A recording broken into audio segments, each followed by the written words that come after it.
Hello दोस्तों, स्वागत है आपका आपके अपने YouTube channel RJ special study में। तो दोस्तों चलिए स्टार्ट करते हैं अपना ज्योमेट्री के आगे का कंसेप्ट। ठीक है, इसके प्रीवियस वीडियो में हमने लाइन और एंगल के बारे में कुछ बातें सीखी थी। चलते हैं आप आगे कंसेप्ट मतलब ट्राइंगल की तरफ। त्रिभुज कहते किसे हैं, ठीक है, उसके बारे में जान लेते हैं। ठीक, सबसे पहले लिखिए पॉइंट कि ऐसी आकृति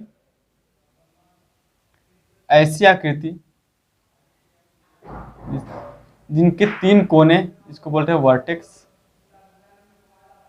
मतलब कोने,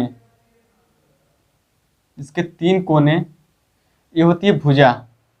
ठीक है, मान इसको नाम देते हैं ए, बी और सी। भुजा का नाम है ए, बी और सी, तीनों भुजा हैं।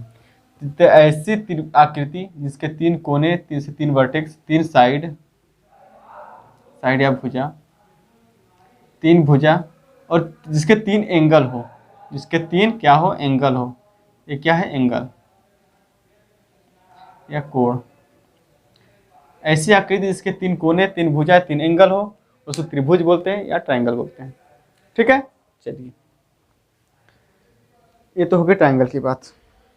अब इसको मैं मिटाता हूं। आप साथ ही साथ दोस्तों नोट करते रहिए, ठीक है, ताकि आपका नोट्स भी तैयार होता रहे और ज़्यादा प्रॉब्लम भी ना हो। ठीक है, एक बात याद रखिएगा, तीनों त्रिभुज में बने तीनों कोणों का योग, जैसे मानते हैं कोण ए, कोण बी और कोण सी, तीनों कोणों का योग कितना होता है, 180 डिग्री। जैसे कोण ए प्लस बी, कोण बी प्लस कोण सी के तीनों कोणों का योग कितना होता है दोस्तों, 180 डिग्री। ठीक है, त्रिभुज में बने तीनों कोणों का योग कितना होता है, 180 डिग्री। ये तो बच्चों को पता है, लेकिन आता कैसे, इसको जान लेते हैं। मान लीजिए आपके सामने मैंने एक ट्रायंगल बनाया, त्रिभुज, नाम दे दिया ए, बी और सी। मैंने BC के समांतर एक ए को वर्टेक्स मान के एक लाइन खींची, BC के समांतर एक लाइन खींची। ठीक है, इसका कोण ए है, ए बी है और ए सी है। तो मैंने आपको अल्टरनेट अपोजिट एंगल के थ्रू मैंने बताया था कि जब भी आपको जेड जैसी आकृति देखने को मिले, जेड जैसी आकृति देखने को मिले, तो जो कोण यहाँ बनेगा, जो कोण यहाँ बनता है, इसके अल्टरनेट अपोजिट एंगल मतलब वही कोण यहाँ बनेगा। तो यहाँ भी कोण बी होगा, मैंने कल बताया था वीडियो में। उसी तरह जैसे कोण यहाँ है, कोण सी, इसके अल्टरनेट अपोजिट एंगल यहाँ भी कोण सी बनेगा। ठीक है, अब हम लोग को पता है कि किसी भी लाइन पर बना कोण, किसी भी लाइन पर बना पूर्ण कोण क्या होता है, 180 डिग्री का होता है। कितना दोस्तों, 180 डिग्री का। तो देखिए जब इसको टोटल तीनों मिलाएंगे तो कितना हो जाएगा, तो कोण ए प्लस कोण बी प्लस कोण सी कितना हो जाएगा, 180 डिग्री। तो ये यहाँ से आता है। ठीक है, समझ में आ गया आप लोग को, नोट कर लीजिए। ठीक है, अगला पॉइंट नोट करिए कि त्रिभुज बनने के शर्त, मतलब त्रिभुज बनने क्या शर्त है, उसकी भुजाएं क्या होती हैं। ठीक, त्रिभुज बनने के शर्त क्या क्या होते हैं। जैसे कि मैंने आपके सामने त्रिभुज ना ए बी और सी, और मैंने भुजा मान ली ए बी सी। ठीक है, ए बी सी तीनों भुजा मान ली। तो इससे क्या शर्त होते है कि किसी भी दो भुजा का योग तीसरी भुजा से बड़ा होगा, किसी भी दो भुजा का योग तीसरी भुजा से बड़ा होगा। जैसे भुजा ए प्लस भुजा बी बड़ा होगा भुजा सी से, इसी तरह भुजा बी प्लस सी बड़ा होगा किससे, ए से। इसी तरह भुजा ए प्लस भुजा बी, सॉरी भुजा सी भी तो हो गया ना, सी बड़ा होगा किससे, भुजा बी से। ठीक है, ये पॉइंट नोट करिए आप। ठीक है, त्रिभुज बनने के साथ अगर इसका मैं अंतर की बात करूं, अंतर तो भुजा ए माइनस भुजा बी हमेशा छोटा होगा तीसरी भुजा सी से। ठीक है, कोई भी दो भुजा का अंतर तीसरी भुजा से क्या होगा, छोटा होगा, और किसी भी दो भुजा का योग तीसरी भुजा से बड़ा होगा। ये ट्रायंगल बनने की शर्त है। इसमें यहाँ मैं लेता हूँ बी प्लस सी, सॉरी माइनस सी। तो किससे बड़ा हो, छोटा हो किससे, भुजा ए से। इसी तरह भुजा ए माइनस भुजा सी छोटा होगा किससे, भुजा बी से। ठीक है, इसको भी नोट करिए आप लोग। ठीक है दोस्तों, ये ट्रायंगल बनने के शर्त हो गए। चलिए नेक्स्ट लिखिए, next point, exterior triangle.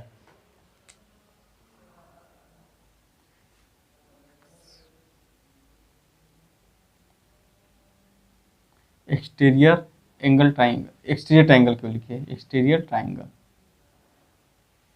Exterior triangle बना लीजिए ऐसे ही, मतलब वाह त्रिभुज। क्या बोलते हैं इसको, वाह त्रिभुज, वाह त्रिभुज। ठीक है, एक्सटीरियर त्रिभुज कहते कैसे हैं, एक्सटीरियर एंगल ट्रायंगल होगा ना, एंगल लिख लीजिए यहाँ पे। ठीक है,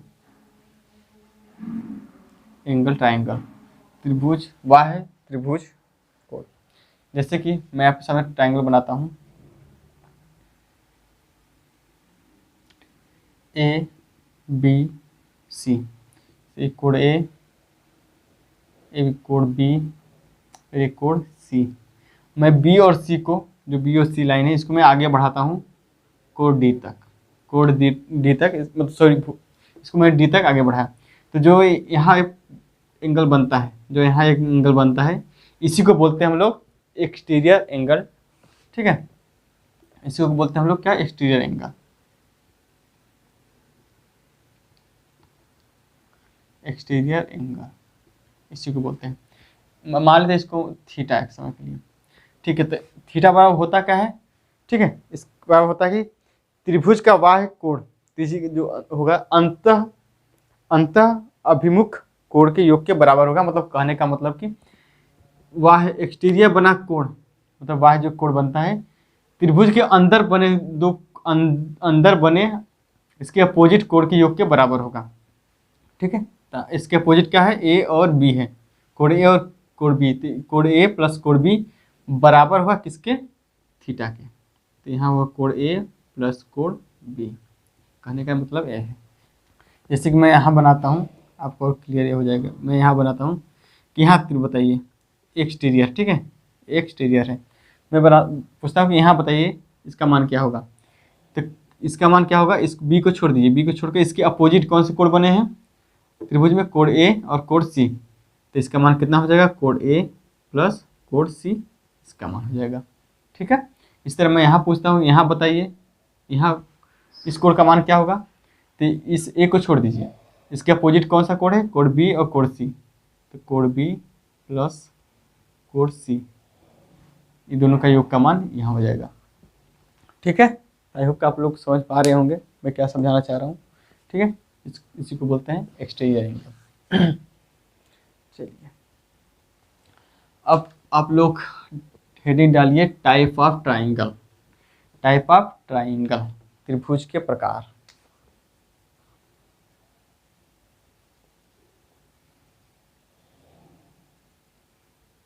type of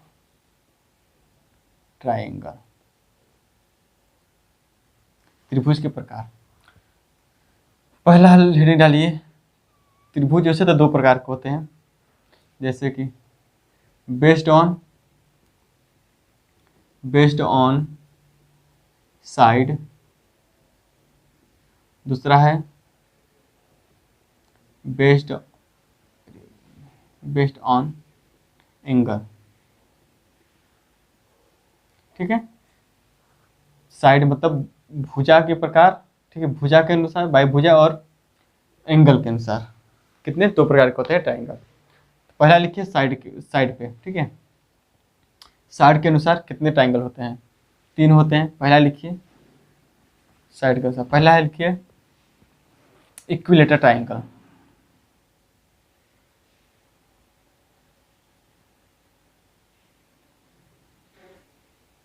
equilateral triangle, equilateral triangle, इसको हिंदी में बोलते हैं क्या, समबाहु त्रिभुज, समबाहु त्रिभुज।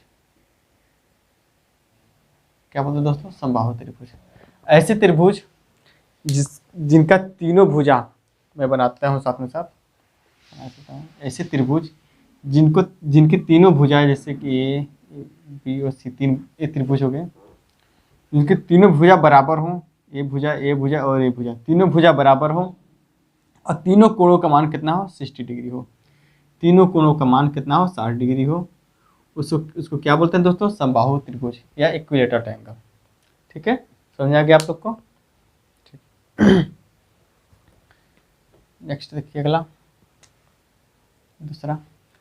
दूसरा है आइसोसेलेस ट्रायंगल। आइसोसेलेस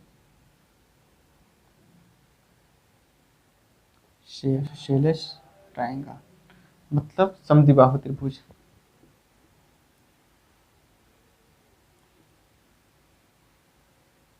समद्विबाहु त्रिभुज, समद्विबाहु त्रिभुज। ठीक है, ऐसे त्रिभुज बनाइए, साथ में आप लिखते भी रहिए।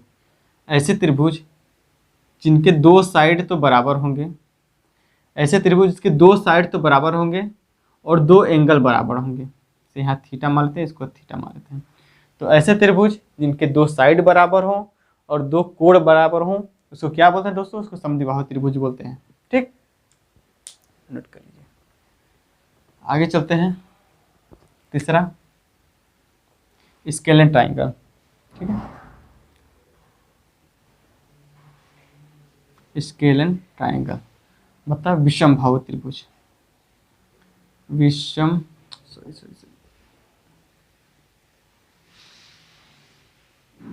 विषम बाहु त्रिभुज। ठीक है, नोट करिए। ऐसे त्रिभुज जिनका न तो साइड इक्वल हो, मतलब साइड भी अलग अलग हो, ठीक है, और कोण भी अलग अलग हो, ए बी और सी मान लेता हूँ। तो ऐसे त्रिभुज जिनका न तो साइड बराबर हो, न भुजा बराबर हो, ना ही कोण बराबर हो, उसको क्या बोलते हैं, उनको हम विषमबाहु त्रिभुज बोलते हैं। जैसे कि यहाँ साइड मान लेते हैं अल्फा, इसको मान लेते हैं बीटा, इसको मान लेते हैं गामा। ठीक है, जिसके तीनों भुजा अलग हो और तीनों साइड अलग हो, मतलब जिसके तीनों कोण भी अलग हो और जिसके तीनों साइड भी अलग हो, साइड अलग है, ए भी अलग है, ठीक है, ए भी अलग है, ठीक है, जिसके ना ही साइड बराबर हो और ना ही कोण बराबर हो, उसको क्या बोलते हैं, विषमबाहु त्रिभुज। आई होप कि आप लोगों को क्लियर हो गया होगा। ठीक, अब चलते हैं, ये तो हो गया बेस्ड ऑन साइड के आधार पर। अब चलते हैं based on angle. Based on angle के आधार पर कितने प्रकार के होते हैं, तो इनके भी 3 प्रकार के होते हैं। पहला हेडिंग डालिए, एक्यूट एंगल। एक्यूट एंगल, इसको हिंदी में बोलते हैं क्या, न्यून कोण।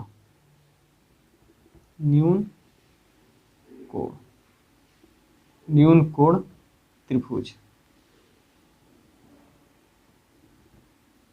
ठीक है, न्यून कोण त्रिभुज। ऐसे त्रिभुज जिनका तीनों कोण, ऐसे त्रिभुज जिनका तीनों कोण क्या हो, 90 डिग्री से कम हो, ठीक है, उसको बोलते हैं न्यून कोण। जैसे मैं आपके सामने बनाता हूं, मैंने त्रिभुज बनाया ए बी और सी, इन तीनों कोण 90 डिग्री से कम हो। जैसे ये हो, इसको मान लेते हैं 70 डिग्री, इसको मान लेते हैं 68 डिग्री, इसको मान लेते हैं 40 डिग्री। ठीक है, 70 नहीं 72, 180 होना चाहिए ना, 72। ठीक है, 72 डिग्री मान लीजिए, इसको 68 मान लीजिए, इसको 40 मान लीजिए, तो क्या है, देखिए तीनों कोण क्या है, 90 डिग्री से कम है। ये भी 90 डिग्री से कम है, ये भी 90 से कम है, ये भी 90 से कम है। तो ऐसा कोण या ऐसा त्रिभुज इनके तीनों कोण कितना हो, 90 डिग्री से कम हो, उसको क्या बोलते हैं दोस्तों, न्यून कोण बोलते हैं। ठीक है, अगला देखिए, दूसरा हेडिंग डालिए, राइट एंगल ट्रायंगल।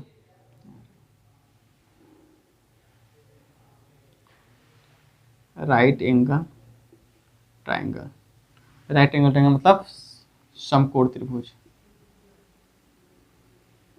समकोण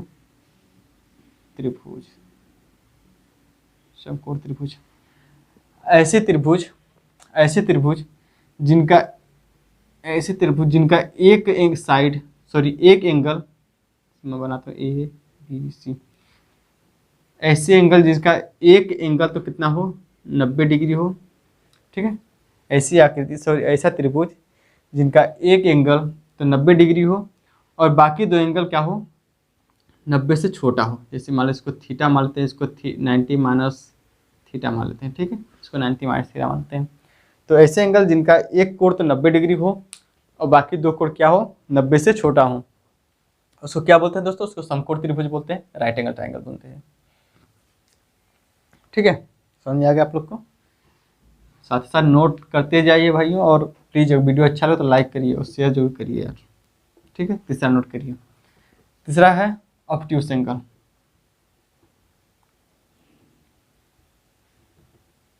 ऑब्ट्यूस एंगल ट्राइंगल, अधिक कोण,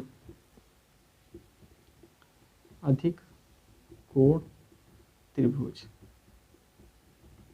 अधिक कोण त्रिभुज, ठीक है। ऐसे त्रिभुज, ऐसे त्रिभुज जिनका एक कोण तो 90 से बड़ा हो, मैं मान लेता हूँ 110, एक कोण तो 90 से बड़ा हो लेकिन बाकी दो कोण 90 से छोटा हो, ए बी सी, ठीक है। तो ऐसे त्रिभुज जिनका एक जिनके एक कोण तो 90 से बड़ा हो लेकिन बाकी दो कोण 90 से छोटा हो, उसको क्या बोलते हैं दोस्तों, उसको क्या बोलते हैं, उसको ऑब्ट्यूस एंगल बोलते हैं। जैसे 110 इसको मान लेते हैं, इसको मान लीजिए 40, इसको मान लीजिए 30, ठीक है। तो क्या है आपके सामने ऑब्ट्यूस एंगल है, अधिक कोण है, ठीक है। आई होप आप लोग को समझ में आया होगा यहाँ तक पॉइंट, ठीक है। नोट कर लीजिए। चलिए एक पॉइंट और बनते हैं इस पर, वो भी लिख लीजिए, फिर बात ट्राइंगल खत्म करते हैं। फिर जब क्वेश्चन कराने लगेंगे तो कुछ पॉइंट बचती है दोस्तों, तो उस क्वेश्चन के थ्रू मैं आपको समझा दूंगा, ठीक है। जब मैं क्वेश्चन कराऊंगा तो एक पॉइंट लिखिए, और लिखिए मतलब बनाइए। जैसे कि मैंने आपके सामने एक त्रिभुज बनाया ए बी सी, मैंने आपको साइड बना दिया इसका ए बी और सी। तो आप एक कैसे पहचानेंगे कि अधिक कोण है कि न्यून कोण है या समकोण है, ठीक है। आपको पहचानना भी तो आना चाहिए। आपके सामने त्रिभुज बना दिया गया, अब कोई बोला गया पहचानिए कि कौन सा कोण है, तो कौन सा त्रिभुज है, राइट एंगल ट्राइंगल है कि ऑब्ट्यूस एंगल है या एक्यूट एंगल है। तो पहचानने क्या तरीका होता है, आपके फार्मूला को मैं लिखवाता हूँ, ठीक है। जिससे मान लेते हैं कोई बड़ी भुजा, अब ऐसे लिख लीजिए कि बड़ी भुजा के वर्गों का योग, पहले लिख लीजिए बड़ी भुजा के वर्ग, ठीक है, बाकी दो भुजा के, यार मैं लिखवाऊँ ना आपको, मैं ऐसे ही लिख के बताता हूँ, ठीक है। अब इसमें मान लीजिए बड़ी भुजा क्या है सी, बस आप इतना लिख कर लीजिए, सी क्या है बड़ी भुजा, क्योंकि मैं लिखवाऊंगा तो बहुत लिखवाना तो व्हाइट बोर्ड फट जाएगा, इससे आप लिखिए, मैं बोल रहा हूँ आप लिखिए, ठीक है।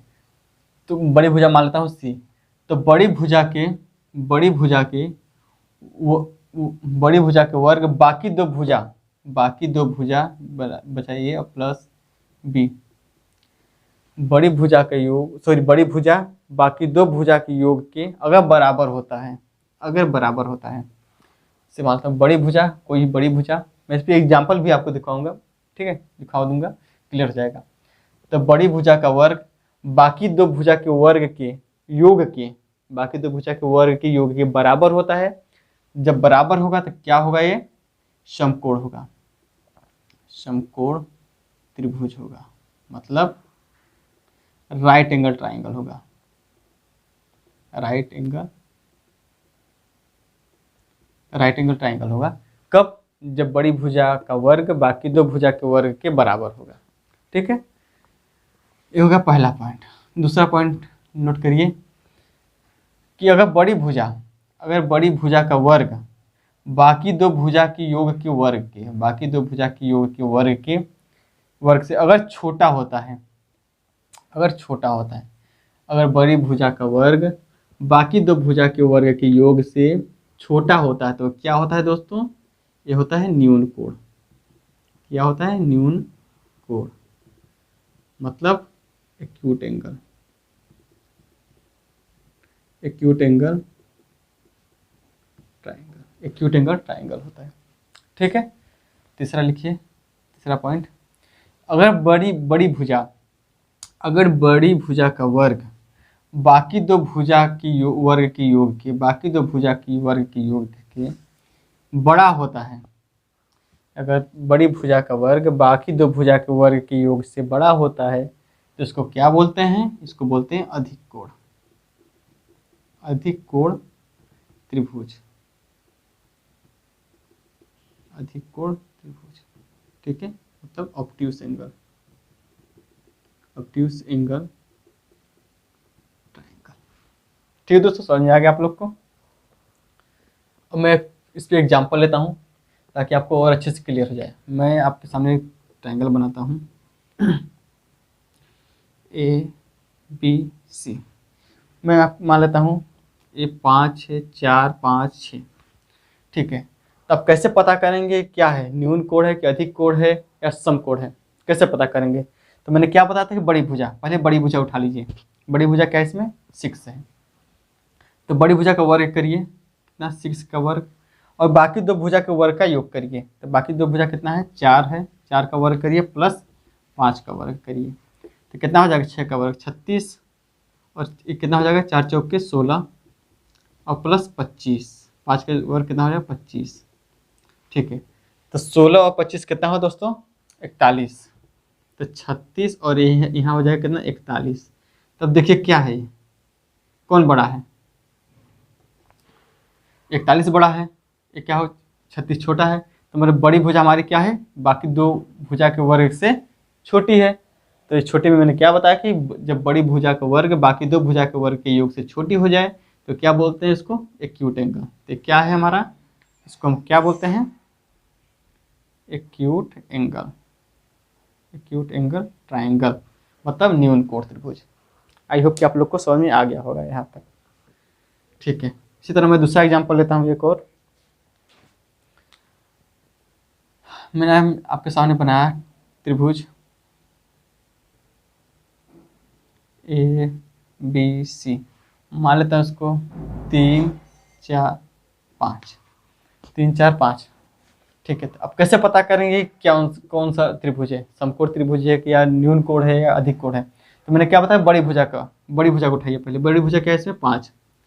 तो 5 का वर्ग करिए और बाकी दो भुजा का वर्गों का योग करिए। तो 4 का वर्ग करिए प्लस 3 का वर्ग करिए। तो 5 का वर्ग कितना है? 25, और 4 और 3, 4 चौके हो जाएगा 16, 3 3 हो जाएगा 9। तो 25 और ये 16 9 कितना होता है? 25। तो देखिए क्या हो गया? बराबर। ये क्या हो गया दोस्तों? बराबर। तो मैंने क्या बताया था कि अगर बड़ी भुजा का वर्ग बाकी दो भुजा के वर्गों के योग के बराबर हो जाए तो क्या हो जाएगा? ये समकोण हो जाएगा। तो क्या हो जाएगा दोस्तों? ये समकोण मतलब right angle triangle, right angle, right angle triangle ये हो जाएगा। ठीक है, समझ में आ गया आप लोग को? ठीक है, एक और एग्जांपल लेता हूं मैं।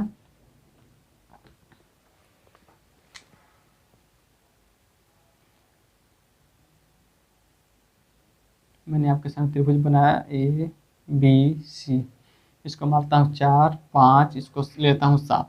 तो कैसे पता करेंगे कौन सा कोण है, कौन सा त्रिभुज है? ठीक है, तो मैंने क्या बताया? बड़ी भुजा है। बड़ी भुजा क्या है? 7 का वर्ग करिए, बाकी दो भुजा के वर्गों का योग करिए। 5 का स्क्वायर प्लस 4 का स्क्वायर। ठीक है, 7 का वर्ग कितना होता है? 49। 5 का वर्ग कितना है? 25 और प्लस 16, 4 का वर्ग 16। तो 49 और 25 और 16 कितना होता है? 49, सॉरी 41। 41। तो देखिए क्या हम बनाए? 49 कौन बड़ा है? 49 बड़ा है, 41? 41 बड़ा है, सॉरी 49 बड़ा है, तो 41 हो गया छोटा। ठीक है, तो मैंने क्या बोला था कि अगर बड़ी भुजा का वर्ग बाकी दो भुजा के वर्गों के योग से अगर बड़ा होता है तो क्या होता है? अधिक कोण, मतलब ऑब्ट्यूस एंगल। तो हमारा क्या हो जाएगा? अधिक कोण, मतलब obtuse angle, obtuse angle triangle. ठीक है दोस्तों, आई होप कि आज इस एग्जाम्पल से आपको समझ में आ गया होगा ये सब चीज़ें। ठीक है, तो जो अधिकतर इंपॉर्टेंट बनती हैं बेसिक मैंने ट्राइंगल में यहाँ इस वीडियो में बता दिया। और भी कुछ पॉइंट बनते हैं तो लेकिन मैं कब बताऊंगा? जब आपको क्वेश्चन कराने लगूंगा तो आपको बताऊंगा, तो और अच्छे से आपको क्लियर हो जाएगा क्वेश्चन के थ्रू। ठीक है, तो चलिए मिलते हैं अगले वीडियो में। तो वीडियो कैसा लगा आप लाइक कमेंट करके हमें बता सकते हैं, और अभी तक मेरे चैनल पर पहली बार जुड़े हैं दोस्तों तो चैनल को सब्सक्राइब करिए, बेल आइकन दबाइए ताकि सारी अपडेट आपको मिलते रहें, ठीक है, और ज़्यादा से ज़्यादा इसको शेयर करिए, ठीक है। तब मिलते हैं अगले वीडियो में, तब बाय, टेक केयर।